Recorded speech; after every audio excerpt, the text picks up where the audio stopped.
Welcome to GTT channel.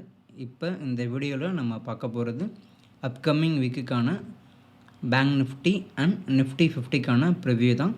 Bank Nifty last week mention பண்ண மாதிரி நம்மளுடைய வீக்லி டைம் ஃப்ரேமுக்கான சப்போர்ட் லைனை பிரேக் பண்ணியிருக்காங்க, க்ளோசிங்குமே கொடுத்துருக்காங்க. ஸோ பேங்க் நிஃப்டியை பொறுத்த வரைக்கும் நெக்ஸ்ட்டு சப்போர்ட் லைன் பார்த்தீங்கன்னா 51,740 வரைக்கும் மூவ் ஆன் ஆகிறதுக்கான சான்சஸ் நிறையவே இருக்குது.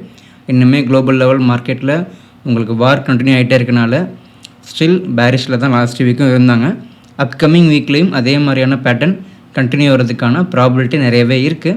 55,000 சைக்காலஜிக் லெவலில் ஒரு ஸ்ட்ராங் சப்போர்ட் லைன் தான், அதுவுமே பிரேக் பண்ணியிருக்காங்க. ஸோ 51,740 நெக்ஸ்ட்டு சப்போர்ட்டாக ஆக்ட் பண்ணலாம். டே டைம் ஃப்ரேமில் பார்த்தோம் அப்படின்னா 51,980 next support line. Once 51,980 day time ஃப்ரேமில் கன்வின்சிங்காக உங்களுக்கு கிராஸ் அண்ட் க்ளோஸ் கொடுத்தாங்கன்னா 50,410 வரைக்குமே மூவ் ஆன் ஆகிறதுக்கான சான்சஸ் இருக்கும். இது பேங்க் நிஃப்டிக்கான லெவல். இதே நம்ம மூவிங் ஆவரேஜ் பிரகாரம் பார்த்தோம் அப்படின்னா வீக்லி டைம் ஃப்ரேமில் உங்களுக்கு டே டைம் ஃப்ரேமில் 200 ஆவரேஜ் வந்து முன்னாடியே பிரேக் பண்ணிட்டாங்க. வீக்லி டைம் ஃப்ரேமில் உங்களுக்கு வந்து இந்த வீக் பார்த்தீங்க அப்படின்னா 50 டே மூவிங் ஆவரேஜை பிரேக் பண்ணியிருக்காங்க. 200 டே மூவிங் ஆவரேஜ் இப்போதைக்கு 48,000 வரைக்கும் இருக்குது. ஸோ இப்போதைக்கு அவ்வளோ தூரம் போகும்னு நம்ம சொல்ல முடியாது. பட் 50,000 அப்படின்றது இப்போதைக்கு ப்ராபிலிட்டி நிறையவே இருக்குது. ஒன்ஸ் 50,000ஐயும் ஒரு டே டைம் ஃப்ரேமே பிரேக் பண்ணிட்டாங்க அப்படின்னா 48,000மே நம்ம வந்து எக்ஸ்பெக்ட் பண்ணுற மாதிரி தான் இருக்கும்.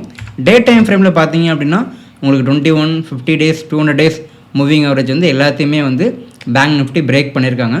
ஸோ நெக்ஸ்ட் வீக்கும் பேங்க் நிஃப்டி கிளியராகவே வந்து செல்லிங் போகிறதுக்கான சான்சஸ் நிறையவே இருக்கும். நெக்ஸ்ட்டு வந்து நம்ம நிஃப்டி 50 எடுத்துக்கிட்டோம் அப்படின்னா லாஸ்ட் வீக் நம்ம மென்ஷன் பண்ண சப்போர்ட் லைன் 23,270 கன்வின்சிங்காக பிரேக் பண்ணி ஒரு க்ளோசிங் கொடுத்துருக்காங்க. ஸோ இன்னுமே உங்களுக்கு ஓவரால் குளோபல் லெவல் மார்க்கெட்டில் வார் இருக்கனால இன்னுமே பேரிஷ் மார்க்கெட்டு தான் கண்டினியூ ஆகும். நெக்ஸ்ட்டு சப்போர்ட் லைன் 21,720 வரைக்கும் மூவ் ஆன் ஆகிறதுக்கான சான்சஸ் நிறையவே இருக்குது.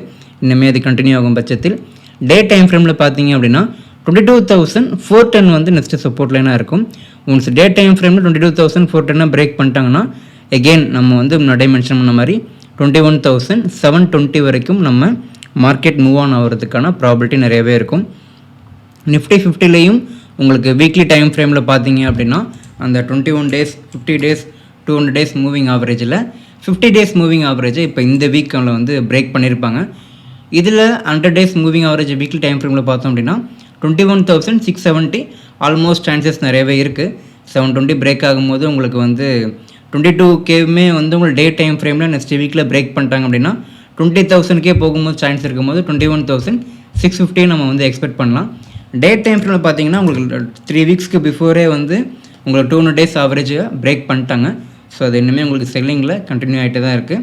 ஸோ ஓவரால் உங்களுக்கு குளோபல் லெவலில் வார் இருக்கிற வரைக்கும் ஓவரால் மார்க்கெட் வந்து செல்லிங்கில் தான் இருப்பாங்க. ஸோ முடிஞ்ச வரைக்கும் செல்லிங் சைடு மட்டுமே ஃபோக்கஸ் பண்ணுங்கள். நன்றி.